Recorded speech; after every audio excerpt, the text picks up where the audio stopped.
Bueno, vamos a empezar, que somos puntuales. Ya es la hora. Antes de todo, buenas tardes a todos y bienvenidos a esta primera conferencia de inversores de LIFT. Antes de comenzar, me gustaría presentar a los miembros del equipo LIFT y de nuestro consejo asesor, que estamos sentados aquí arriba. A mi izquierda está Francisco Soriano, director de análisis y socio de LIFT. A mi derecha está Jorge Posadas, director de relaciones con inversores y también socio de LIFT. Estamos aquí acompañados por miembros de nuestro consejo asesor, Jaime Soriano a la extremo izquierda, seguido por Jaime App, y en el extremo derecho tenemos a Bruno Bodega y a José María Zarandieta. Y por último, para aquellos que no me conozcáis, yo soy Francisco López, director de inversiones de LIFT y socio fundador. En primer lugar, queríamos darles las gracias por venir a este evento, y en especial a nuestros coinversores que nos habéis acompañado durante estos 3 años, desde que empezamos. En muchas de nuestras reuniones con ustedes siempre comento que nuestra carrera en LIFT es como una maratón, una carrera de largo plazo en la que estamos solo en el kilómetro 3 y nos quedan todavía por delante los mejores kilómetros de esta maratón. Hemos tenido la suerte de contar con vuestra confianza durante estos primeros años y queremos reiterar nuestro agradecimiento a todos, tanto a partícipes actuales del fondo como a inversores que todavía se lo están pensando. Esperemos que después de esta presentación puedan tener mucho más claro lo que hacemos y dónde estamos invertidos. Hemos estructurado la agenda de la reunión en 3 partes. Una primera parte donde vamos a hacer un balance de estos primeros 3 años. Luego vamos a entrar en las tripas en detalle a explicar nuestra estrategia de inversión y aquellos negocios en los que ustedes como inversores son dueños. Y acabaremos con una sección ya de preguntas y respuestas. Para todos aquellos que queráis hacer preguntas, hay un sistema de preguntas en los cuales, si envían un email a info@lift-medioadvisors.com, tomaremos registro de esas preguntas y al final de la conferencia pues iremos respondiendo a ellas. Empezamos con una explicación de nuestra estrategia de inversión. Nuestra estrategia de inversión combina lo que decimos nosotros, una experiencia de haber trabajado en private equity, una experiencia de haber sido dueños de negocios, de haber estado en los consejos de administración de las compañías, de haber sido compradores de compañías, junto con una experiencia inversora en mercados cotizados buscando activos infravalorados. Es esta combinación de private equity value investing que con esta estrategia invertimos en acciones y en bonos a nivel mundial, buscando oportunidades a largo plazo a lo largo de la estructura del capital de compañías que tengan un atractivo perfil de rentabilidad riesgo, buscando ese enfoque patrimonialista de preservar el capital. Esta estrategia de inversión diferenciada, flexible y con un enfoque patrimonialista es lo que nos hace diferentes del resto. Y para hacer un resumen de estos primeros 3 años, qué mejor que hacerlo a través de un vídeo.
Bueno, muchas gracias, Francisco, y buenas tardes a todos. Por hacer un breve repaso a lo que es el Deep Lift Global Value Fund, bueno, pues comentar lo primero lo que es el objetivo y la misión del fondo.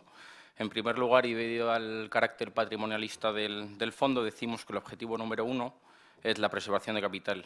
Hay que tener en cuenta que el fondo es un fondo mixto que invierte tanto en renta variable como en renta fija.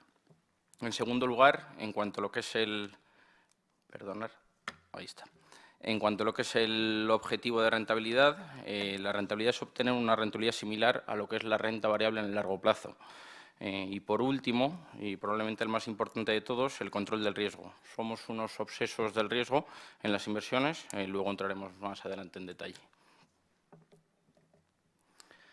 En cuanto a cómo conseguimos estos objetivos, en primer lugar, y como dice muchas veces Francisco en los comités de inversiones, el 50% del retorno futuro de una inversión viene de un buen momento de compra, ya sea de activos financieros, en una vivienda o en cualquier tipo de empresa.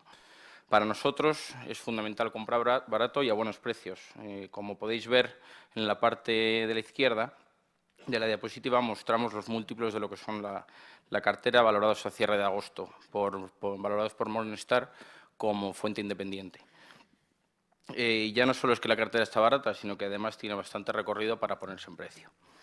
En segundo lugar, es que somos diferentes, ya no solo por el tipo de fondo, sino por nuestro estilo de análisis. Utilizamos ese proceso disciplinado del private equity a la hora de invertir y de analizar las diferentes compañías en las que entramos. Para nosotros es muy importante la flexibilidad y la flexibilidad, sobre todo a la hora de invertir a largo plazo, lo que tiene es que el tipo de fondo tiene esa flexibilidad para invertir en toda la estructura de capital de las compañías. Para nosotros es importantísimo. Muchas veces comenzamos a analizar las compañías desde el punto de vista de la acción, pero bajando en lo que es la estructura de capital, bueno, pues nos damos cuenta que hay una parte de una deuda que puede estar muy atractiva y bajo un ratio de rentabilidad-riesgo pues más atractiva y preferimos el bono en ese caso. En cuanto al control del riesgo, por último, como hemos comentado antes, tenemos invertido tanto el patrimonio nuestro como el de lo familiar como el del consejo asesor y, por lo tanto, muchas veces preferimos renunciar a rentabilidad por proteger el capital. Nuestra rentabilidad superior a largo plazo la conseguimos muchísimas veces evitando malas inversiones y no con grandes aciertos y grandes revalorizaciones. En cuanto a la siguiente diapositiva, lo que hacemos es un análisis sobre la rentabilidad-riesgo del fondo.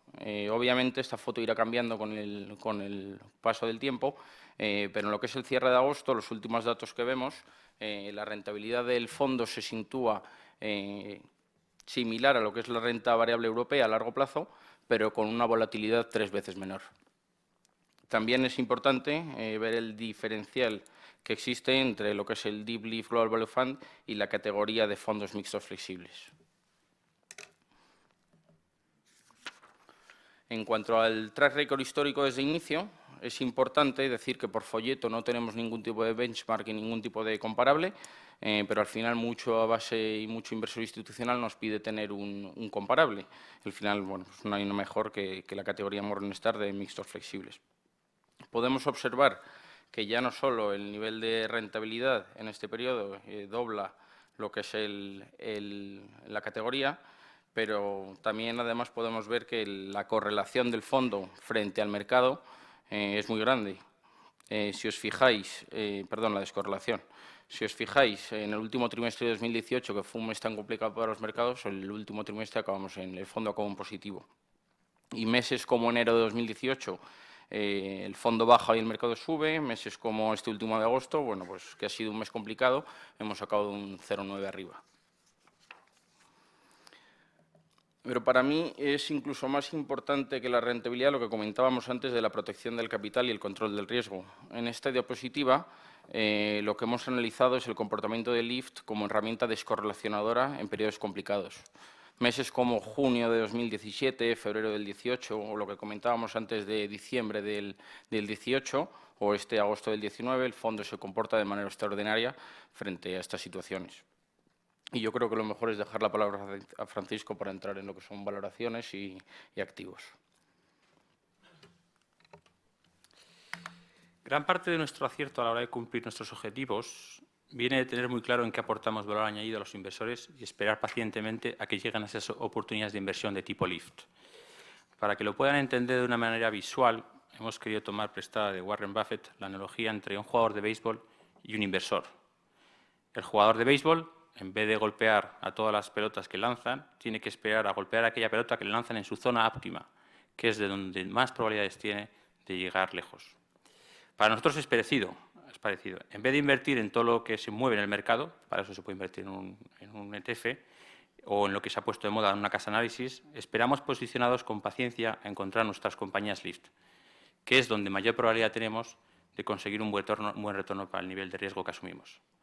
Para nosotros, esas compañías LIFT tienen que ser negocios que entendemos muy bien, compañías que generen mucha caja. Siempre hemos dicho que la generación de caja es la mayor garantía de retorno, la mejor protección ante caídas de mercado, que estén infravaloradas y que cumplan por lo menos alguna de nuestras 4 temáticas LIFT.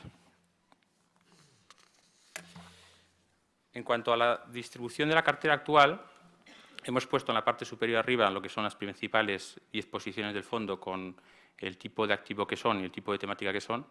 Estas primeras 10 posiciones representan el 32% de la cartera. En cuanto a la distribución sectorial, tipo de compañía, siempre solemos decir que acaba reflejando mucho lo que es nuestra experiencia anterior inversora. Es por eso que al final, siendo sectores como consumo, inmobiliario, industrial, son los que donde tenemos más peso, a diferencia de estar en sectores más tecnológicos o recursos básicos, que es donde no tenemos experiencia, porque al final forma parte de eso de invertimos aquellos que conocemos bien, ¿no? LIFT es un fondo que tiene flexibilidad para estar invertido tanto en acciones como en bonos, ¿no? Entonces, a cierre de agosto, nuestra inversión bruta en renta variable era del 55%, que una vez descontada las coberturas que hacemos sobre índices de bolsas mundiales, se queda en una posición neta de 22%. En renta fija tenemos el 34% de la cartera y en tesorería un 11%. Esa tesorería la utilizamos para justamente aprovechar cuando llegan esas oportunidades LIFT y ponemos a emplear esa tesorería. Como podrán comprobar, nos encontramos en un posicionamiento muy cauto debido a lo siguiente. Pensamos que hay muchas compañías que están cotizando a niveles de valoración perfecto, es decir, que no existe margen de seguridad necesario para nosotros para poder invertir.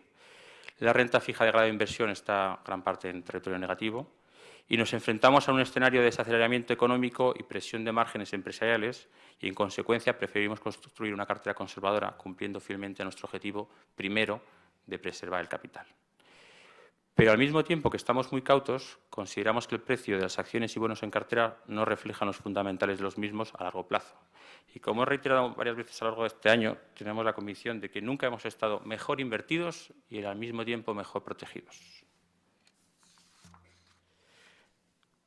¿Por qué nos gusta nuestra cartera? Nos gusta nuestra cartera porque, primero, estimamos que de una manera conservadora nuestro valor liquidativo debería ser un 22% superior al que es actualmente. En parte, viene porque contamos con unos atractivos múltiplos de valoración. Esos son múltiplos de valoración a los cuales nos encantaría ser propietarios 100% de muchos de los negocios que tenemos. Además, si no existe una expansión de múltiplos, es decir, que si nuestros múltiplos de cotización no mejoran, o los múltiplos de valoración de las compañías no mejoran, lo bueno que tiene es que mientras estamos esperando nos están dando un dividendo, porque las compañías en las que invertimos generan caja. Y ese dividendo actualmente en el medio de cartera es de un 3%. Pero es que además las perspectivas de crecimiento de beneficios de nuestras compañías es que van a crecer. Y todos estos datos son datos de Morningstar, no son datos nuestros, ¿no? Entonces, aunque no haya un re-rating de múltiplos, una expansión de múltiplos de nuestra cartera, pensamos que simplemente con el hecho del dividendo más el crecimiento de beneficios, nuestro retorno se va a conseguir. Además, nuestras compañías están bastante infravaloradas con respecto a lo que es el mercado. Aquí no os asustéis, porque cuando veis la línea de arriba es el índice del MSCI World y abajo es la evolución de los últimos 5 años de las compañías que están hoy en cartera. Es decir, al final, las compañías en las que hemos invertido hoy han venido pasando por un nivel de, llamarlo así, sufrimiento en el mercado o de infravaloración que pensamos que en algún momento se tendría que reinvertir. Y un punto muy importante, las compañías en las que invertimos crean valor para el accionista. El 47% de nuestra cartera de renta variable está llevando un programa de recompra de acciones, ¿Qué quiere decir eso? Que ellos mismos, las compañías, están comprando de sus propias acciones porque consideran que están infravaloradas. Están utilizando ese extra de tesorería que tienen para invertir en sus propias acciones. Al final, con todo esto, pensamos que si Lyft fuese una compañía cotizada y no un fondo, también estaríamos activamente recomprando participaciones del fondo, ya que el valor liquidativo no refleja ni de cerca el valor intrínseco de la cartera. Antes hemos comentado sobre nuestras 4 temáticas Lyft, ¿no? Entonces, aparte de buscar esos negocios en los que nosotros conocemos, o sectores que conocemos, aparte de buscar compañías que generan caja, aparte de buscar compañías que están infravaloradas, nos gusta invertir en estas 4 temáticas de inversión. Unos son los holdings olvidados, otros son compañías contrarian, otros private equity y cuarto es la temática activista. Lo que nos gusta es combinar al máximo entre ellas, es decir, una compañía contrarian, una compañía que ha estado penalizada por el mercado, tiende nosotros a ser o tendemos a invertir con compañías que hay un dueño, y un dueño es un private equity o un activista, con lo cual suelen combinarse entre ellas muy bien. Por pasar a los holdings olvidados, nuestra temática de holdings olvidados son holdings que cotizan con importantes descuentos respecto a la suma del valor de sus activos, y los llamamos olvidados porque gran parte de la comunidad financiera los ignora. En los holdings, más que el descuento en sí, lo que nos importa a nosotros es lo que es el subyacente, es decir, en dónde están invertidos esos holdings. Porque al final, holdings cotizando con descuento existen muchos, pero lo importante es encontrar aquellos que tienen unos activos únicos que nos permite crear valor a largo plazo. Además, los holdings son la parte más estable, la parte menos volátil de la cartera, y esa es aquella que va creciendo poco a poco en valor a lo largo del tiempo. En la parte inferior hemos querido mostrar algunos de ellos. El primero es Sonae Capital, que cotiza con un descuento del 58% sobre el valor de mercado de sus activos. Es un holding portugués de la familia Acevedo que cuenta como activos principales participaciones en empresas y activos inmobiliarios. Dentro de los activos inmobiliarios, la parte que mayor pesa son activos hoteleros y activos de terrenos en la península de Troya, en Comporta.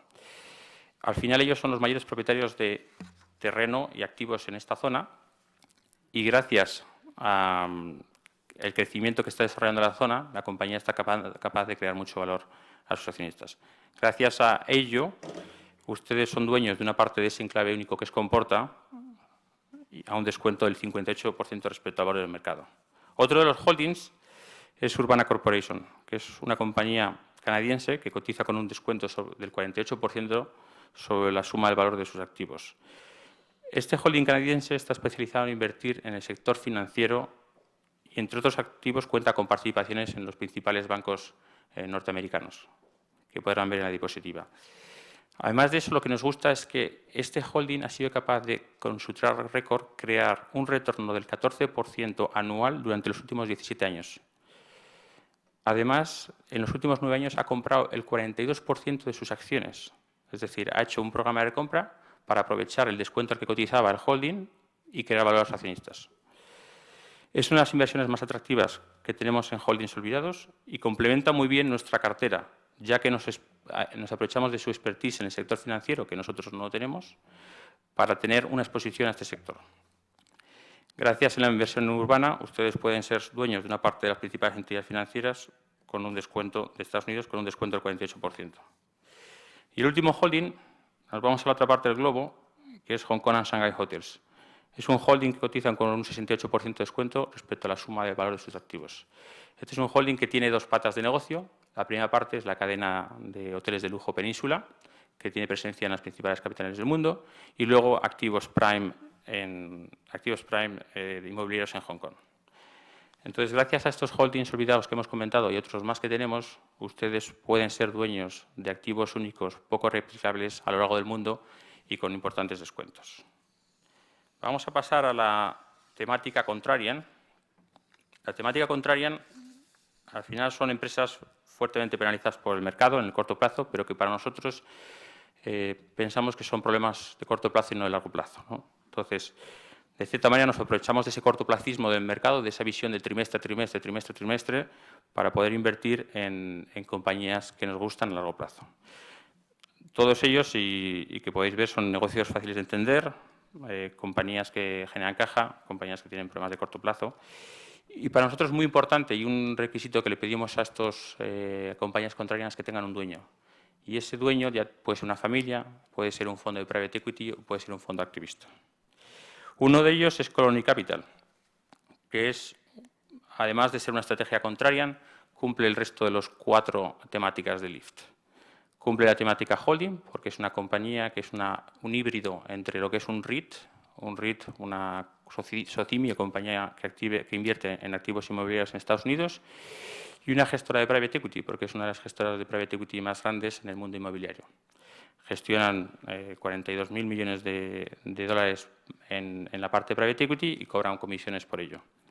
Además, es una compañía activista, porque recientemente este año ha invertido un fondo de activista en su capital, buscando mejoras del gobierno corporativo y reducir la complejidad justamente de la sociedad.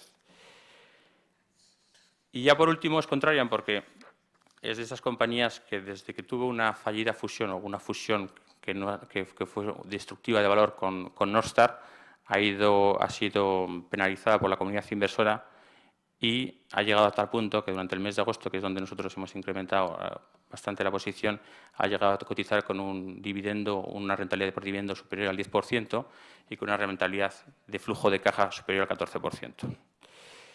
Logan Perrier, una de nuestras inversiones contrarian, que es una de las casas de champán más prestigiosas de Francia, la cual es una compañía que en los últimos años ha venido centrándose sobre todo en la parte premium, en los champáns más premium, y que justamente por hacer esta estrategia acertada de intentar competir, de dejar de competir en la parte más baja del segmento e ir a la parte más premium, pues lo que ha hecho es guardar su champán más tiempo, y al guardar su champán más tiempo, lo que ha hecho es perder ventas temporalmente. Al perder ventas temporalmente, la comunidad inversora y los pocos analistas que la cubren entran en pánico. La gente vende y vende, vende, vende. Entonces es ahí cuando estamos nosotros, conociendo bien el sector, conociendo bien la compañía, comprando. Entonces, gracias a ello, pudimos crear una posición muy interesante en unos momentos muy bajos de mercado. Ya que ustedes son dueños de Logan Perrier, esperemos que después de este evento puedan aprovechar en el cóctel que hemos traído productos de los que ustedes son dueños de Logan Perrier. Y con ello vamos a pasar a otra compañía contrarian en un sector donde más cómodos nos sentimos invirtiendo, que es el sector de salud animal.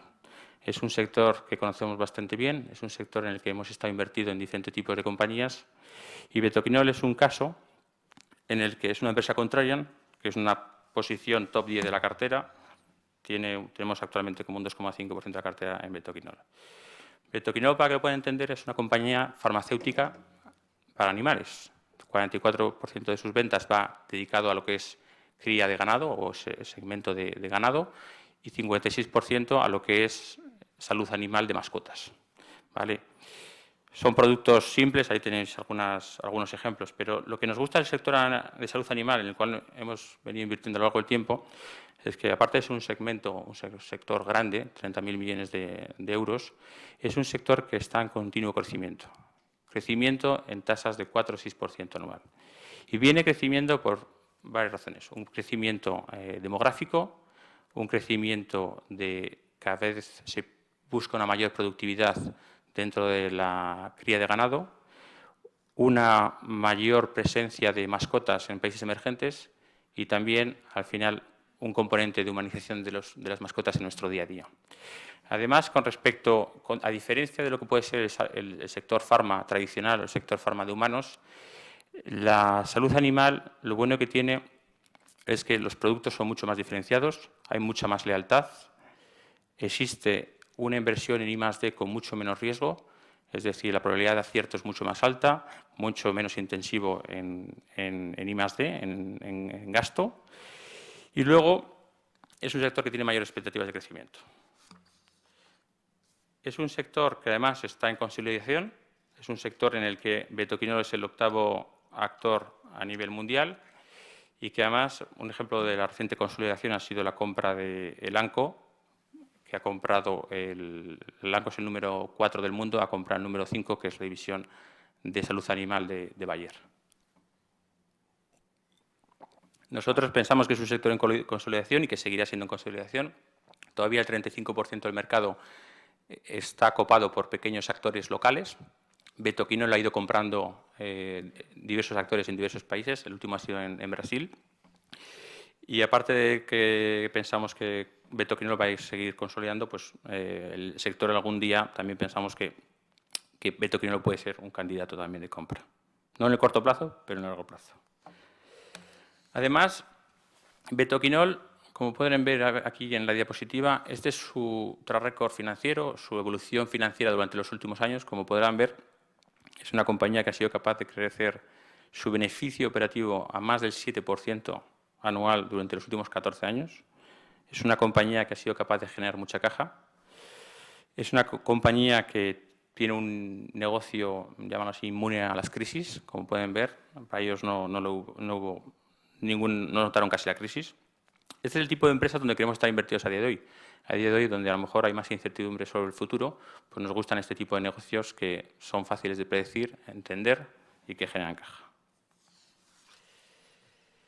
Y entonces me dirán ustedes, ¿por qué la acción no refleja eso? Bueno, una de las razones, nosotros como inversores contrarian, siempre nos preguntamos, oye, ¿qué está viendo el mercado? ¿Qué estamos viendo nosotros? Porque está claro que estamos siendo en contra de lo que piensa la mayor parte del mercado, ¿no? Una cosa de que el mercado tiene temor es al peso de antibióticos dentro de las ventas de Betoquinol. En 2011 llegó a representar el 43%, la compañía consciente de ello, porque a nivel de antibióticos el riesgo que existe es que existe una mayor presión regulatoria en Europa por reducir su uso en los animales, ¿no? Entonces, al final, hay un cierto temor de los analistas que esto iba a impactar en el negocio de la compañía.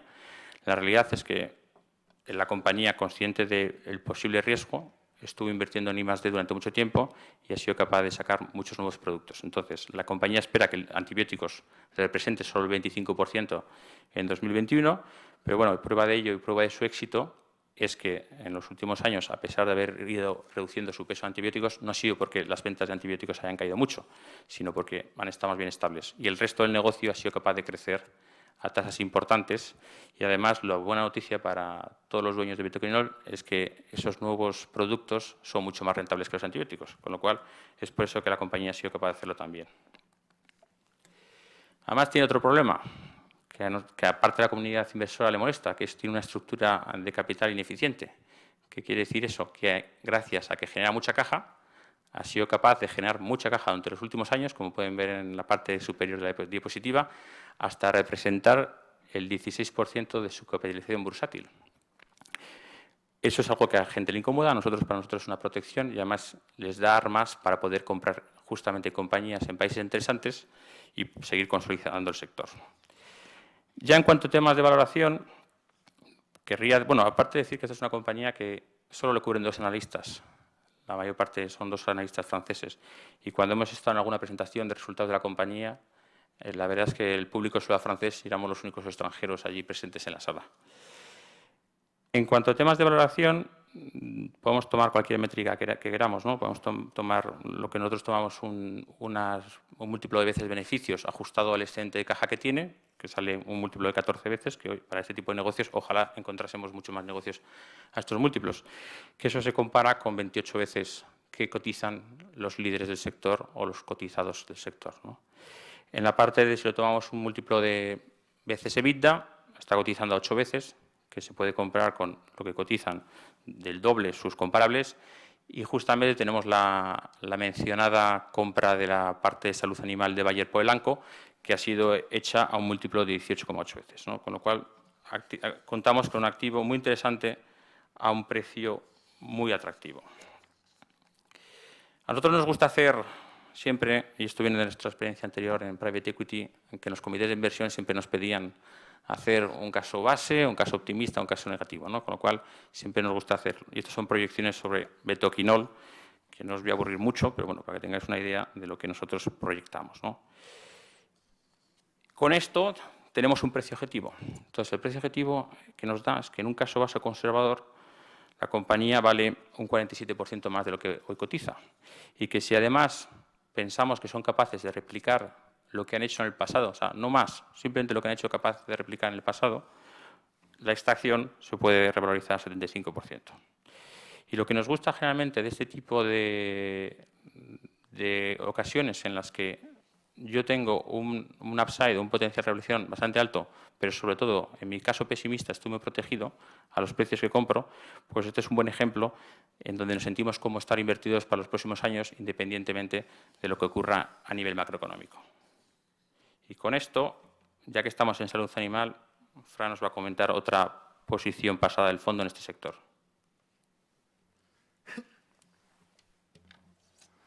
Buenas tardes a todos. Ahora voy a explicar de una forma resumida nuestro proceso de inversión con una compañía Contrarian que hemos invertido durante este año y ya hemos salido en la posición. Se trata de CVS Group, que es una de las mayores cadenas clínicas veterinarias de Reino Unido. Entonces, en la primera parte del proceso tenemos la generación de la idea. Esta compañía se encontraba en nuestro radar debido a que era competidor de Pets at Home, compañía que está en nuestra cartera top 10, que ya desinvertimos tras una fuerte revalorización, y asimismo es cliente de Toquinol, compañía que acaba de comentar mi compañero Francisco. Se trata de una compañía con unos excedentes fundamentales de crecimiento a largo plazo, pero a los precios a los que cotizaba en esta línea azul que estamos viendo actualmente, estaba descontando una historia de crecimiento muy agresiva. Esta compañía se basaba en el crecimiento de realizar compras de clínicas veterinarias a 5 veces EBITDA, las integraba, rating de múltiplos y al final creaba valor. Este crecimiento inorgánico, basado en compras a derribo, tiene un límite y se va haciendo cada vez más caro. Por lo tanto, en esta fase inicial, a pesar de ser una compañía que nos gustaba mucho, pensamos que la valoración era muy exigente, por lo tanto decidimos dejarla pasar. ¿Pero qué ocurrió? A finales de 2017 vemos que se va poniendo a precios interesantes. Entonces decidimos entrar en la siguiente fase, que es análisis y due diligence. En esta fase lo que hacemos es replicar el proceso de due diligence que tiene un private equity. Y para ello incluye realizar llamadas con expertos del sector en UK, para de esta forma poder entender bien los riesgos de la compañía. Únicamente no hablamos con expertos del mercado, nos gusta también mucho hablar con competidores, además de ex empleados de la compañía, para de esta forma poder hacer una buena evaluación de la compañía y conocerla a mayor profundidad.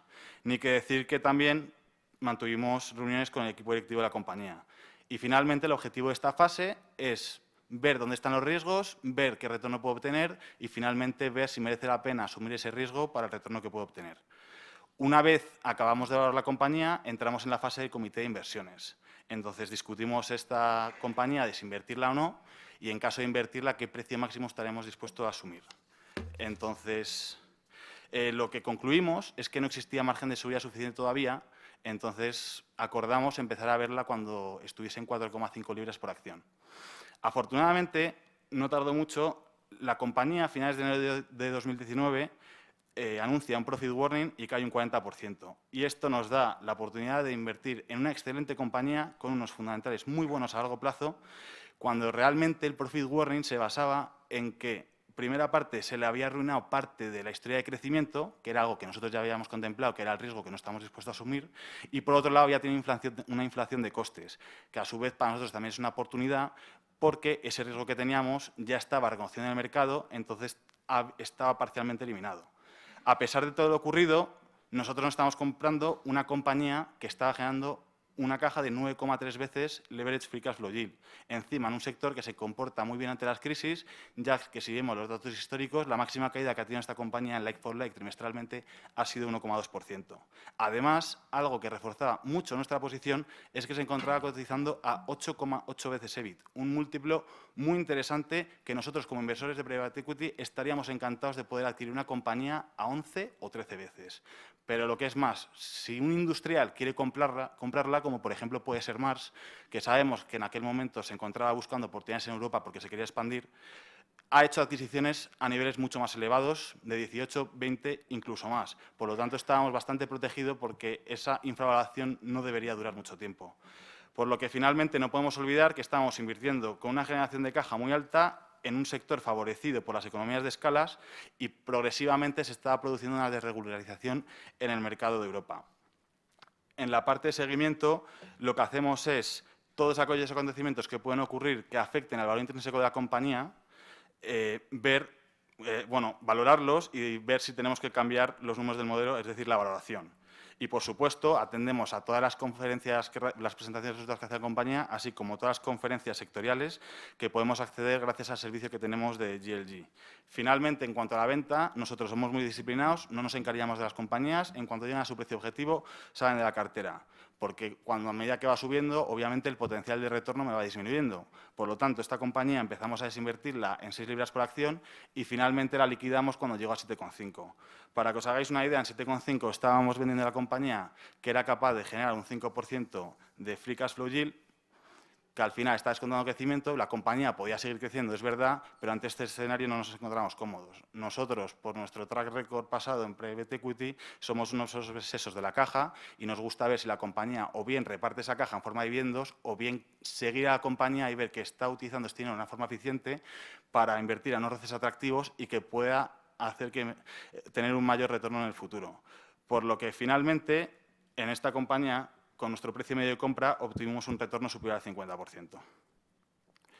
Y ahora mi compañero Francisco os va a explicar nuestra estrategia en Private Equity. La tercera de las temáticas, Private Equity. Nuestra estrategia de Private Equity consiste por 2 vías. Una, invertir en compañías cotizadas donde su principal accionista es un fondo de Private Equity. En este caso podemos mencionar ahí Talgo, o puede ser Aston Martin, SCS. Y, por otra parte, las compañías que son vehículos de inversión de Private Equity cotizados. Es decir, estas compañías son acciones, compañías cotizadas, que lo que hacen es invertir en subyacente en compañías no cotizadas. Son una versión paralela a muchos fondos de Private Equity que lo hacen así para tener inversores que buscan liquidez en las inversiones. Gracias a este universo total de compañías, estamos hablando, para que se hagan una idea, de 600.000 millones de euros de capitalización bursátil a lo largo del mundo. Gracias a esta estrategia, ustedes pueden ser coinversores junto a los mejores private equity del mundo, tener exposición a muchos negocios interesantes que no cotizan, comprar con descuento estos activos, que ya que muchos de ellos vehículos cotizan como un holding olvidado con un descuento, y conseguir retornos de doble dígito de private equity, pero con la liquidez diaria de estar invertido en acciones cotizadas. En la parte baja de la diapositiva podéis observar algunos de los private equity en los que hemos invertido, ya sea a través de sus vehículos cotizados o coinvertido en participadas suyas que cotizan. Además, esta es una estrategia que, gracias a nuestra experiencia anterior en private equity, pensamos que somos capaces de aportar mucho valor añadido a los inversores, ya que sabemos diferenciar quién hace bien su trabajo dentro de la industria de private equity y también entender muy bien su estrategia de salida de esas inversiones, esa estrategia de monetización de esas compañías. Y voy a dejar a Frank que os cuente un ejemplo de lo que es un vehículo de inversión de private equity cotizado. Oakley Capital es un vehículo cotizado de un fondo de private equity con uno de los mejores track records de Europa y va por su 4º fondo. Está especializado en invertir en media, en tecnología y en consumo, tanto en su vertiente tradicional como en su vertiente digital. Y si vemos el retorno de NAV que ha tenido desde momentos pre-crisis, es decir, en 2007, han sido capaces de crear una revalorización anualizada de un 10,7%. Gracias a los mercados cotizados, podemos coinvertir con Oakley Capital en compañías como Rastreator, Time Out, que aparte de lo que es la revista Time Out, posee el concepto de mercados Time Out, como es el de Lisboa, que está ahora expandiendo a otras capitales del mundo. Casa.it, que lo podríamos considerar el idealista en Italia, y el Colegio San Patricio. Y todo ello con un descuento de un 25%. Estamos invirtiendo más barato que el propio Oakley. Para nosotros es muy importante invertir en un vehículo donde además ha sido capaz de crear valor en sus participadas en todos los escenarios de mercado.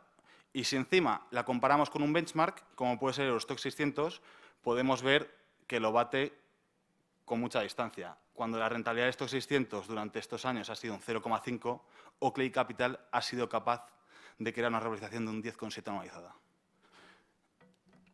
Y ahora mi compañero Francisco va a contar nuestra tesis de inversión sobre Talgo.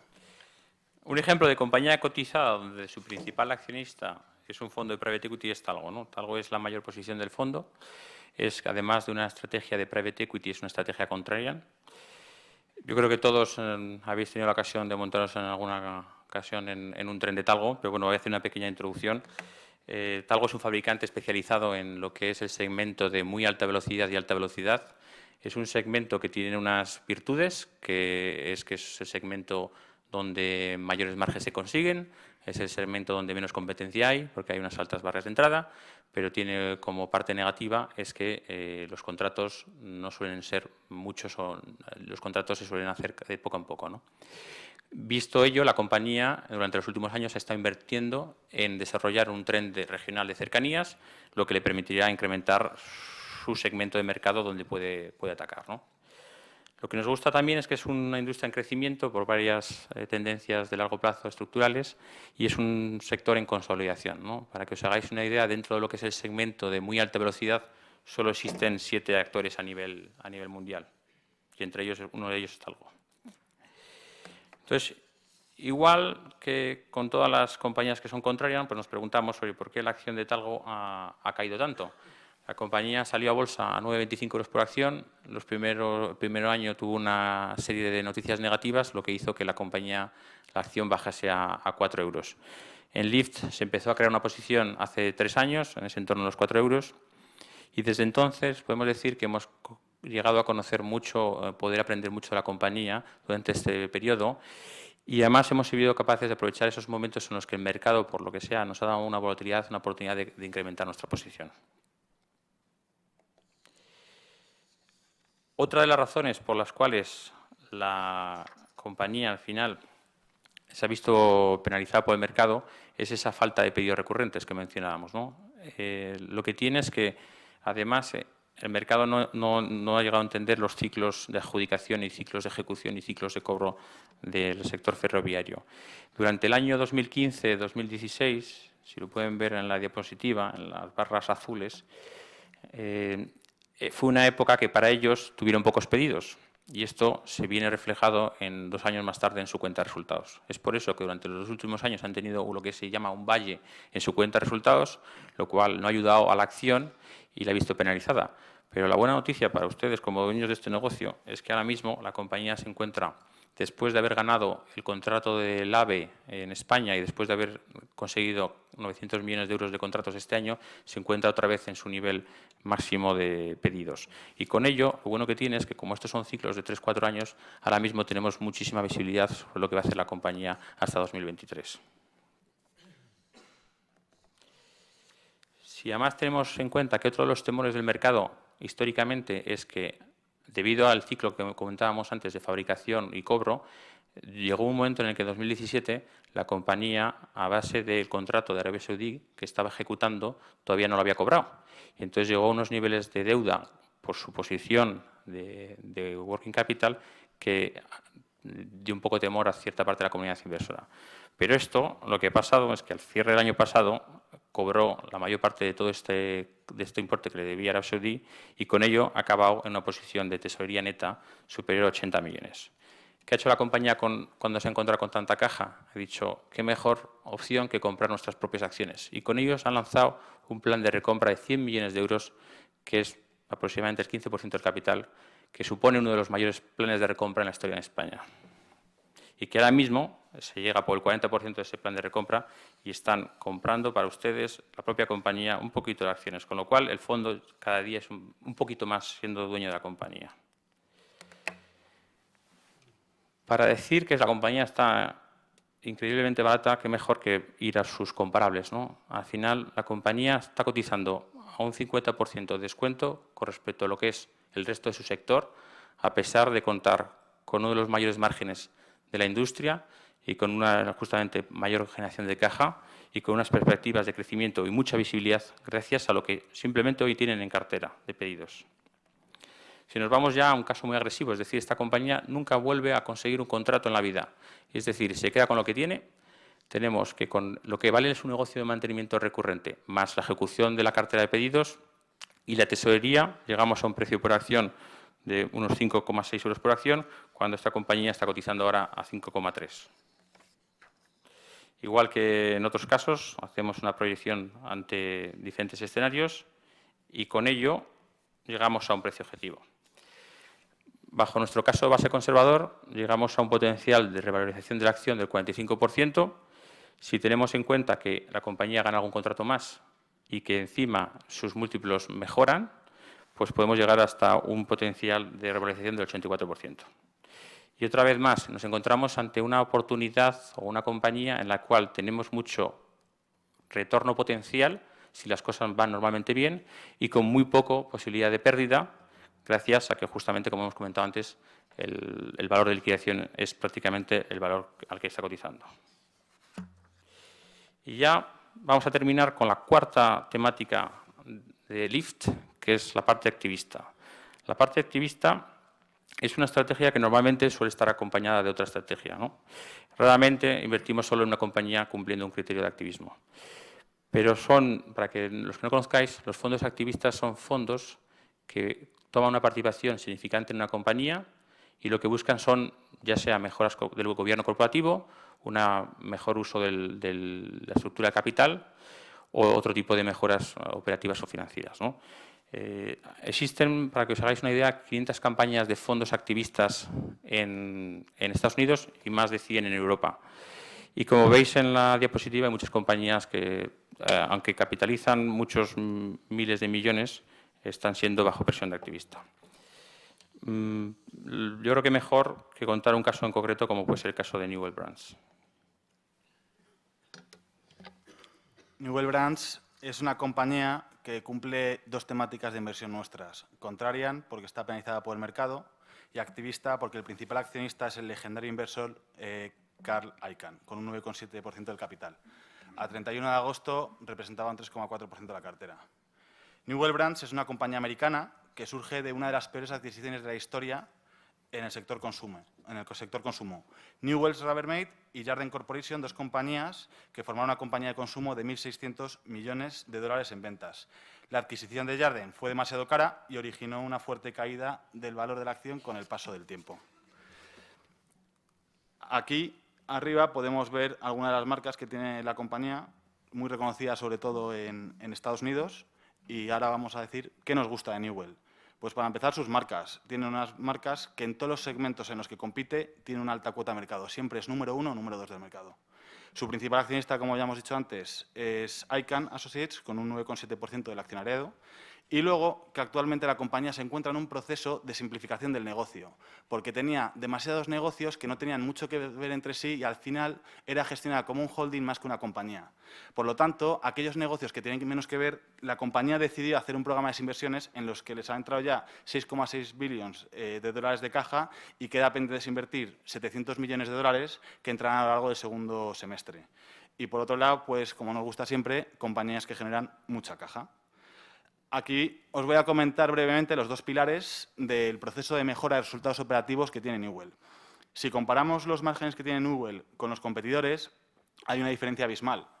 Esto se debe principalmente a que la compañía antes era muy compleja. Entonces, la compañía va a llevar a cabo un programa de ahorro de costes que consiste en una reducción de referencias.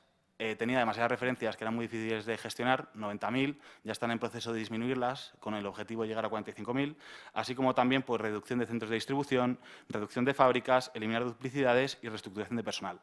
La parte que vemos de gastos de estructura es algo que tenemos experiencia private equity, de hecho reestructuraciones, es un margen muy fácil de conseguir. Llevar a cabo una reestructuración, conseguir los objetivos es muy fácil cuando se trata de gastos de estructura.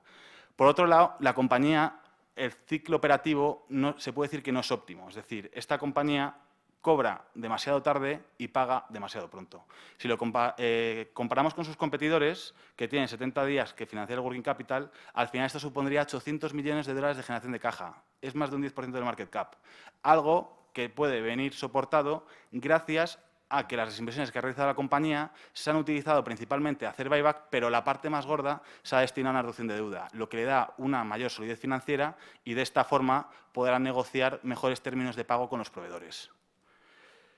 Si vamos al escenario de valoración, una vez que os he contado esto, que es lo importante, ¿cómo podemos obtener el retorno? Pues nuestro precio medio de compra es 15,6 por acción. Entonces, en un caso optimista, que está por debajo del plan de la compañía, hemos metido las mejoras en márgenes que son obvias y una mejora del working capital nos daría una revalorización del 124%, siendo 34 dólares por acción. Pero si vamos al caso base, al que no cogemos ni la mitad de las mejoras de márgenes y no incluimos nada de la mejora del ciclo operativo, tenemos un precio de 22,9. Para que os hagáis una idea de lo conservadores que estamos siendo, 22,9 es el precio medio de compra que ha tenido Icahn al comprar la compañía. Y finalmente nos gusta ver qué puede pasar si todo va mal entonces a qué niveles de precio podríamos acabar viendo la compañía y tendríamos una pérdida que no llega al 20%, que al final, con el retorno potencial que podemos obtener, el riesgo está bastante bien pagado.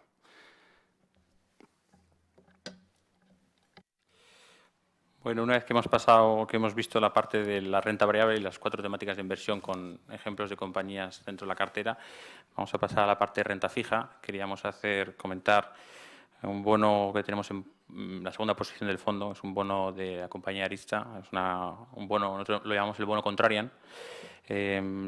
Vamos a ver, Aritza es un fabricante de productos congelados de panadería y bollería con unas ventas superiores a 3.800 millones de euros, que sobre todo lo que ha venido teniendo este problema de la compañía no es que sea que el negocio no genere caja, que no sea un buen negocio, sino que al final esta compañía ha sido una amalgama de adquisiciones que realizó mal hechas su antiguo equipo directivo, que lo que han creado es conseguir poner una compañía en un nivel alto de endeudamiento, ¿no? Con una ineficiente estructura de capital.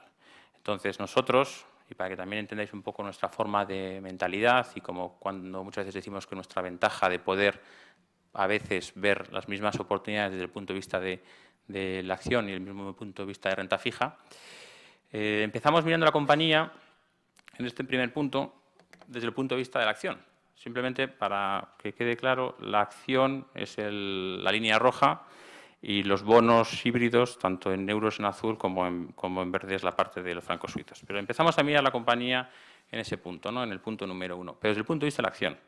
Es una compañía Contrarian, una compañía en la que viene sufriendo en el mercado desde largo plazo y después de dedicarle un buen tiempo a analizar la compañía, llegamos al comité de inversión y la compañía nos gustaba su posicionamiento en Europa, nos gustaba que generaba caja, pero había varias cosas que no nos gustaban y decidimos no invertir, ¿no? Esas cosas que no nos gustaban es que, primero, el negocio de Estados Unidos era un negocio que estaba en pleno proceso de reestructuración y podía tener tiempo. Nuestro due diligence sobre el management, y es una cosa que no hemos comentado, que también nos gusta hacer due diligence sobre los equipos directivos, fue bastante negativo. Y luego, a esta compañía le faltaba un dueño, lo hemos mencionado antes. Compañías contrarias necesitamos un dueño y esta compañía no tenía dueño. Y luego los retornos de la acción eran bastante binarios. Había una posibilidad muy alta de conseguir grandes retornos, pero también había una posibilidad de perder dinero. Entonces, descartamos la oportunidad. Y el tiempo lo que hace es que vemos que los bonos empiezan a estar en un nivel más atractivo. Y entonces, en ese momento, sí que tomamos una posición en los bonos. Porque en los bonos nos sentíamos que estábamos bastante protegidos ante cualquier escenario posible. Sobre todo, en ese momento, el escenario que nos preocupaba era una ampliación de capital, desde el punto de vista del equity. Es decir, si hay una ampliación de capital, se podía diluir a los accionistas. Pero desde el punto de vista del bono era una buena noticia, si ocurría. Y entonces, lo que ocurre es que la compañía, en el punto número 3, hace un profit warning. Y en este momento es curioso como nuestra inversión la hicimos en bonos en francos suizos. Y la hicimos en francos suizos porque nos parecía que estaban más atractivos porque cotizaban más barato. Y lo que ocurre en ese momento es que los bonos en francos suizos caen más todavía que la propia acción. Y caen mucho más que los bonos en euros, a pesar de estar en el mismo nivel dentro de la estructura de capital.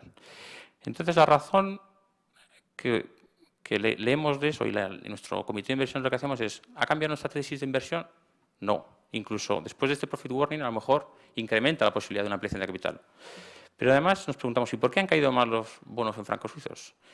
Y al final, después de un análisis, llegamos a la conclusión de que este bono en francos suizos era accesible para cualquier tipo de inversor, a partir de 2.000 francos, había sido colocado en la banca suiza, principalmente, y un informe de UBS de ese día es que todos sus clientes vendan los bonos de francos suizos. Con lo cual, crea una oportunidad de entrada muy interesante y en ese momento el fondo compró bastantes del bono en francos suizos. Y llega un evento que es el cuarto, que es la compañía anuncia una ampliación de capital. Y aquí pueden ver el resultado de la flexibilidad nuestra de poder invertir en acciones o en bonos. Es decir, ante un evento como ese, las acciones caen fuertemente y los bonos se recuperan fuertemente también. Pero bueno, estamos en una situación hoy que parece mentira, en la cual justo los bonos en francos suizos todavía están a unos niveles previos de la ampliación de capital, lo cual pensamos que en parte hay un valor oculto en nuestra cartera que los inversores algún día la verán realizarse, ¿no? Y hemos hecho justamente simplemente una diapositiva, es un poco compleja, entonces sentiros libres de preguntar a través del email o después, porque es un poco compleja y a ver si somos capaces de explicarla. Por un lado tenemos la parte arriba, que es la línea del valor nominal de este bono, ¿vale? Esa es la línea de arriba azul. Por abajo tenemos la línea azul menos oscura, que es el precio del bono, ¿no? Y ahí vemos en diferentes momentos, el 1, 2 y 3, que abajo explicamos cómo estaba la estructura del capital en ese momento de la compañía y cómo estaba de apalancada. O sea, para hacerlo muy simple, nosotros siempre hemos dicho que este negocio, si se pusiese realmente en venta, podría valer por lo menos 8 veces EBITDA. Es decir, las transacciones en este sector han estado en 10 veces EBITDA, pero pensamos que un nivel conservador de pensar que si estas compañías se ponen en venta es 8, ¿no? Entonces, siempre nos gusta mirarlo también de cara a la estructura de capital, porque al final, al ser bonistas, lo que buscamos es, en un escenario de venta, en un escenario de liquidación, en un escenario que vayan mal las cosas, cómo estamos protegidos ante nuestra inversión, ¿no? Entonces, vemos que en el punto 1, que no éramos ni inversores, los bonos estaban cotizando a nominal en una compañía que estaba cotizando en total la estructura de capital a 12 veces EBITDA y que los bonos cotizaban a 6 veces EBITDA. Estábamos situados en 6 veces EBITDA de apalancamiento. Y en este momento los bonos daban un 5 o 6% de rentabilidad. Y la gente estaba dispuesta a estar invertido en esta compañía con este apalancamiento por un 5 o 6% de rentabilidad. Y llega el momento 2, el momento que hemos mencionado, que ha habido una gran caída del bono. En este momento los bonos cotizan con un 40% de descuento con respecto al nominal, en los cuales la compañía da unas malas noticias, que es un profit warning, y ha creado que exista un poco más de apalancamiento de la compañía. Pero bueno, ese poquito más de apalancamiento está dando una rentabilidad de un 17%. Es decir, cuando estaba apalancada a 6, daba un 5. Cuando está a 6,8, da un 17. Pero sobre todo es ahora, en el momento en el que estamos hoy en día. En el momento en el que estamos hoy en día, post ampliación de capital, la parte de los híbridos estamos situados en un apalancamiento de 4,4 veces. Hay un descuento sobre el nominal cercano al 27%. Y aún así, a día de hoy, las expectativas de retorno son del 17%. Con lo cual, simplemente lo que queremos transmitir es la confianza que tenemos en esta posición y que pensamos que en algún día, y posiblemente el día que se refleje gran parte de este valor, será el día que la compañía vuelva a repagar justamente esos cupones, que hoy en día están aplazados en el tiempo y se van sumando poco a poco a su nominal.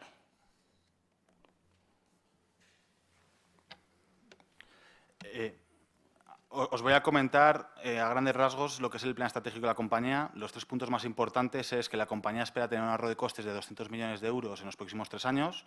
Para ello va a invertir 150 millones de euros entre CAPEX y gastos extraordinarios, una generación caja de 1.000 millones de euros para los próximos 4 años y una ampliación de capital donde ya no tiene riesgo porque ya ha sido ejecutada y ha entrado la caja dentro de la compañía de 800 millones de euros. En los distintos casos ponemos los retornos que obtenemos, optimista 25%, en el caso base un 17% y en el caso pesimista, que para mí no es malo del todo, ya que tengo un 7,7 flotante, con el LIBOR suizo a 3 meses actualmente en menos 0,8, cualquier apreciación del mismo supondría un mayor retorno y a perpetuidad, solo con que me paguen los cupones, estando en nuestros niveles de apalancamiento, un 7,7% flotante a mí me parece más que interesante. Entonces, vamos a ver qué capacidad tenemos de que nos devuelvan nuestro dinero, donde nosotros estamos invertidos. Entonces, la situación de la compañía en 2018, si vemos la caja neta considerando la deuda senior, pues la compañía tiene una deuda neta de 1.500 millones de euros. Si a esto le añadimos los híbridos, que son 808 millones adicionales, nos encontramos con una compañía que está apalancada 7,9 veces, porque tenía un EBITDA de 302. Pero si vamos haciendo hasta 2022 lo que va a entrar, 749 millones de euros de ampliación de capital ya ejecutada. Por otro lado, estamos considerando el 50%, es decir, la mitad del guidance que espera la compañía de generación de caja para los próximos 4 años y asimismo estamos considerando que se pagan los intereses de la deuda senior, pero no estamos considerando que se pagan lo de los híbridos. Por lo tanto, aumentaríamos el valor de los híbridos a 955 y acabaríamos en una situación que con 450 millones de euros de EBITDA, que supone únicamente conseguir la mitad de ahorros de costes que tiene el management, tenemos una compañía que está 3,1 veces EBITDA. Es decir, tengo activos de sobra que respaldan mi dinero y no debería haber ningún riesgo de sentir que voy a estar impagado. Por hacerlo de una forma fácil en cuanto a niveles de caja, un EBITDA de 450 millones supone un flujo de caja operativo de 326, que si le restamos el CAPEX de mantenimiento para que la compañía mantenga el negocio, el flujo de caja libre para el accionista es de 189 millones de euros. Con este dinero es más que suficiente para pagar los cupones híbridos, que son alrededor de 40 millones de euros las 3 series. Pero a nosotros nos gustan estresar los casos. ¿Y si las cosas no van bien? ¿Qué pasa? Entonces llegamos al caso pesimista. Pasa exactamente lo mismo. La única parte que cambia es que genero más o menos 250 millones de euros de caja durante los próximos 4 años. La situación es exactamente igual, pero el EBITDA, al no haber reconocido las mejoras, aunque sí que hemos metido los gastos para conseguir esas mejoras, incluso pierdo margen y me voy a 291 millones. Pues estoy con un apalancamiento de 5,2. Sigo estando muy cubierto con mis activos, pero además, si lo vemos desde un punto de vista de negocio, de caja que genera, si vamos restando todo, al final tenemos un flujo de caja libre 94. No te da para repagar el principal, pero sí para mantener el cupón a perpetuidad, poderlo pagar de una forma cómoda. Por lo tanto, es una situación que a nosotros no nos preocupa porque tenemos un margen de seguridad enorme. Y además, no olvidemos que estamos considerando parte del negocio de Estados Unidos que tiene activos muy buenos. El problema es que la compañía no es capaz de estabilizar el negocio, pero los activos están ahí. Y tenemos la certeza de que el caso que no consigan sacar a luz en resultados, pues habrá muchos compradores, tenemos certeza de que estarán encantados de adquirir ese negocio. Y ahora, finalmente, vamos a hablar del último bono de la compañía. Se trata del bono de OHL, es decir, que es el de más corta duración, el que tiene maturity en 2020, que representa actualmente un 2,6% de la cartera. Lo primero, queda menos de un año para que nos repaguen el bono, que supone una rentabilidad anualizada del 18%, y si lo medimos a niveles de rentabilidad es un 9%. Entonces, aquí lo que hemos hecho es un escenario de derribo. Me voy a poner en todo lo peor y a ver si no me pagan. Entonces, en 2018 partimos de una caja neta de 1.000 millones. Si incluimos los bonos legacy, que la caja va a salir durante los 3 próximos años, que son 330 millones, lo metemos todo este año, tengo un consumo de 330. Y asimismo añado consumos como pueden ser de working capital o CAPEX que va a realizar la compañía. Al final me queda aproximadamente en que la compañía en 2020 debería tener una caja de 500 millones. Lo que debe pagar del bono 2020 son únicamente 73. Es que estoy cubierto por muchas veces. Es que la única forma en la que no me repaguen el bono es que haya un fraude, que es algo que ya hemos verificado con muchos expertos de GLG, hablando con esos ex empleados de la compañía. Y finalmente, ni que decir que en este escenario no estamos ni contemplando entradas de caja que puede tener la compañía. Para empezar, los activos no estratégicos, como pueden ser el War Office y Canalejas, que la compañía estima monetizarlos en más de 300 millones de euros. Asimismo, Mayacoba, que ya están entrando los cobros, tampoco lo estamos considerando. Y al final, otros cobros que la compañía tiene reclamaciones que le deben pagar a ellos 1.600 millones, ni de lejos van a cobrar eso, va a haber un haircut importante, pero además, por otro lado, también hay una deuda ya reconocida con Pacadar que tendrá que pagar durante los próximos periodos. Por lo tanto, al final, ante un escenario de tan corto plazo, con una rentabilidad del 9%, nos parece una oportunidad de inversión muy atractiva para estar invertidos. Bueno, espero que después de esta presentación haya quedado claro o más claro nuestra filosofía de inversión. A veces somos un poco espesos y damos muchos números o escupimos muchos números. Espero que, bueno, de todas formas sabéis que somos súper transparentes y cualquier duda que puedan tener, pues siempre pueden acudir a nosotros y podemos explicar con más detalle las compañías en la cartera. Con esto vamos a pasar, ¿no?, a la sección de preguntas. Sí, si os parece, pasamos a la parte de las preguntas que nos han llegado. Vamos a ver. Comentar que si por tiempo, etcétera, alguna pregunta se queda sin contestar, será respondida de forma privada. ¿De acuerdo? Entonces, vamos a ver. La primera de todas que nos preguntan es, Naritza, ahora que se ha materializado el riesgo más grande que existía, la ampliación de capital, ¿cuál es la razón por la que seguís viendo más interesante el bono? Bueno, yo me volvería a la razón por la que no invertimos en su día en la acción y estábamos en el bono, ¿no? Es decir, al final siguen sin cumplirse. O sea, pensamos que puede haber una oportunidad de rentabilización, de rentabilidad interesante en la acción, pero siguen sin cumplirse lo que comentábamos que nos gustaba. Es decir, la parte de Estados Unidos, el negocio sigue sin estar estabilizado. Es una compañía en la que el equipo directivo sigue siendo sin gustarnos y sobre todo desde el punto de vista de la acción. También lo que un poco comentábamos, falta un dueño y bueno, al final es un tipo de inversión alternativa de estar invertido en la acción, que los retornos pueden ser muy binarios, o estar invertido en el bono con un buen perfil de rentabilidad riesgo. Preferimos estar en el bono. No sé si tú, Fran, tú tienes alguna cosa. Sí, bueno, a esto añadir que sí que es cierto que tiene mucho más potencial de realización la acción, pero esto no es gratuito, esto estás asumiendo un riesgo, es llevar a cabo un programa. Así, el negocio en Europa está bien y crece orgánicamente, pero si miramos el negocio de Estados Unidos, a pesar de tener muy buenos activos, no es capaz de ponerlos en valor. Entonces, a nosotros no nos preocupa, porque hablando con muchos expertos en América sobre estos activos que tiene Aritza, porque es donde nosotros vemos el mayor riesgo, se trata de activos muy buenos, que habría gente interesada en comprarlas, pero tienen que conseguir hacer correctamente la reestructuración y no la veo obvia. Si al final la compañía consigue el margen EBITDA que estima la compañía, que es entre 12 y 14%, sin ninguna duda obtendrán unos retornos extraordinarios. Pero al final es un plan con el que no estamos muy cómodos para asumir que la compañía lo vaya a cumplir al 100%. Muy bien, nos preguntan también de cuánto tiempo dedicáis a analizar una compañía. Bueno, a ver, vamos a dar dos respuestas. Una que es, al final, como hemos comentado, nosotros nos gusta invertir en aquellas compañías lift, ¿no? En las compañías en las que nos sentimos cómodos, conocemos el negocio, ya sea porque hemos sido dueños previamente, compañías que generan caja, etcétera. Con lo cual, tendemos, obviamente, a dedicar tiempo, ser eficientes y dedicar tiempo a aquellas compañías en las que nos sentimos cómodos y conocemos. Y además, dentro de nuestros universos de activista, holding, private equity, son de cierta manera unos universos más o menos cerrados, en los cuales pues, tenemos identificado lo que nos gusta y sabemos a qué precio nos gusta comprarlos. Entonces, en esos casos, pues es muy fácil, porque cuando tienes el trabajo hecho, muchas veces es volver a ponerlo, actualizarlo, ver si la tesis de inversión es correcta, los modelos, y ahí podemos ser rápidos. Por ejemplo, en el caso de CVS, pues en un horizonte temporal de 2 semanas o incluso una semana nos ponemos en ello. En cualquier cosa que sea que no conocemos, pues como private equity, yo diría que 9, 12 meses a veces nos ha ocurrido. En el caso de Aritza, que es una compañía que al principio no conocíamos bien el negocio, pues por eso tardamos tanto en invertir, aunque sea en el bono, porque tardamos mucho en conocer la compañía, ¿no? Entonces, en ese periodo puede ser 9, 12 meses. Porque requiere mucho trabajo al final acabar ponerte al día, ¿no?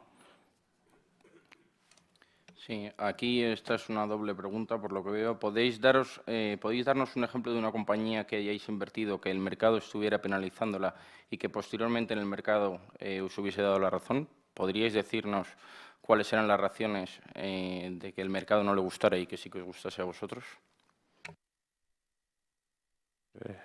Bueno, aquí hay varias, pero yo creo que una de las que más a lo mejor nos llama así, podemos mejor reflejar eso es el caso de Pets at Home, que además es en el sector salud animal y como hemos hablado de Pets at Home, pues es algo que podéis a lo mejor entender más fácilmente. Yo creo que Fran se la conoce muy bien para poder explicarla y ver cómo al final ahí sí que fuimos contrarios en todo momento.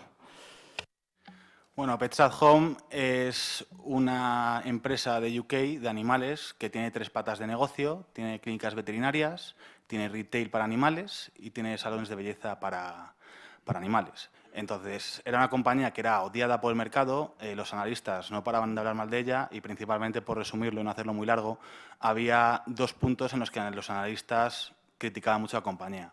El primero, que se basaban en que Pets at Home vendía una serie de productos que no formaban parte de todas sus ventas, obviamente, pero cogían la muestra que ellos les daba la gana para comprarla con los precios de los operadores online y como estaba bastante más barato en los operadores online, decía que se iba a ver forzada a tener que vender a precios muy inferiores y, por consecuente, tener un margen bruto inferior.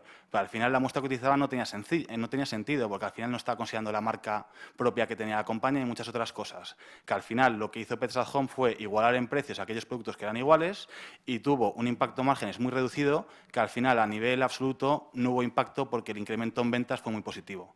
Y por otro lado, pues las clínicas veterinarias lo único que decían era que no daban dinero. Las clínicas veterinarias es un sector que tienes que entender muy bien.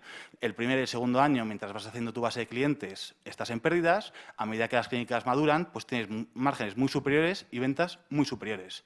Además, aunque las clínicas no ganan dinero, no es ningún problema, porque ya dentro de la cuenta de resultados de las clínicas estaba un 17% de la facturación que Pets at Home se lleva a su caja. Y adicionalmente, que es algo que tampoco estaban descontando, el otro socio de la joint venture, que era el veterinario, se estaba llevando un sueldo de mercado. Entonces, al final, con un beneficio cero, mientras uno se lleva un sueldo y el otro se está llevando un 17% de revenues, no veo sentido para decir que ese negocio no vale nada porque Sinceramente, para mí no tiene sentido. Entonces, esta compañía llegó a estar en 1,2, hoy en día está en 2,2, pero como nosotros somos muy conservadores, la posición la liquidamos entre 1,6 y 1,8. Muy bien. También nos preguntan sobre ¿durante cuánto tiempo tenéis las compañías en cartera? Pues idealmente para toda la vida, pero lo que suele pasar es que al final, y para eso somos muy disciplinados y justamente es algo que lo tiene nuestro modelo de gestión de cartera, tiene bien identificado, es que a cada precio una compañía que hemos analizado debe tener un peso dentro de la cartera, ¿no? Entonces, el caso de Betoquinol es un caso en el que lleva acá en la cartera mucho tiempo, incluso antes de que se crease Lift, y posiblemente nunca llegue a estar suficientemente cara como para vender, ¿no? Pero hay otros casos, como puede ser el de CVS que hemos explicado, que en un muy corto periodo de plazo se materializa la inversión, ¿no? Y entonces, en ese momento, pues somos disciplinados y vendemos. Sí. Nos comentas que hay un 2% de peso en la cartera en tecnología y un 5% en salud, cuando son los dos sectores que están tirando del mercado desde hace tiempo. ¿Cuál es la estrategia futura? Bueno, en el caso de tecnología es bastante residual, además es más TMT, o sea, nosotros al final es tecnología, media, telecom, es una parte más residual y son bajo compañías que al final una de ellas, por ejemplo, es un caso de que su principal accionista es un fondo de private equity, ¿no? Entonces son compañías, más una compañía contraria, con lo cual no es esa parte del mercado de tecnología que haya subido. Y en la parte de salud, pues de ese 5%, 2 y pico es Betoquinol, 2,5 es Betoquinol, con lo cual pues lo hemos visto ya aquí. Tampoco es una compañía que esté en valoraciones elevadas o se haya venido llevar por lo que es el mercado. Y otra de ellas que está invertida ahí es Bayer. Y Bayer es otra compañía contraria en la cual se ha visto bastante penalizada por el mercado. Con lo cual, aunque tecnología y salud hayan sido parte del mercado que mejor se ha comportado, son justamente esas que tenemos en cartera que no se han comportado tan bien.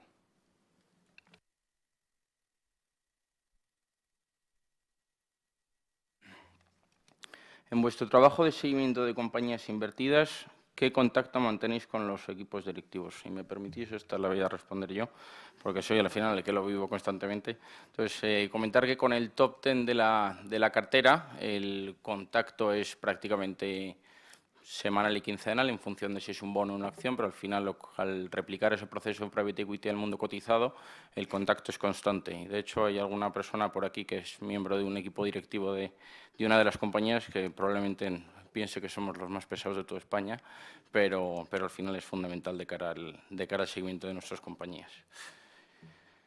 Y nos preguntan sobre la cartera de renta fija. ¿Podríais explicarla cómo estáis invertidos en la parte de renta fija? La parte de renta fija, que es aproximadamente un tercio de la cartera actual, dentro de ese tercio hay un tercio que llamamos rentabilidad de equity bajo forma de bono, y son los ejemplos que hemos contado de tanto el bono de Arista como el bono de HL, es esa parte. Luego existe otra parte que es universo high yield buy and hold, es un universo más de compañías high yield, que muchas de ellas incluso las conocemos por la etapa de private equity anterior o porque eran parte de los fondos donde nosotros trabajábamos o porque son compañías que miramos en algún momento para comprar, ¿no? Y luego ya existe otro tercio de ese tercio que es ya grado de inversión, cosas más corto plazo y que es una especie de tesorería. Son vencimientos de este año 2020.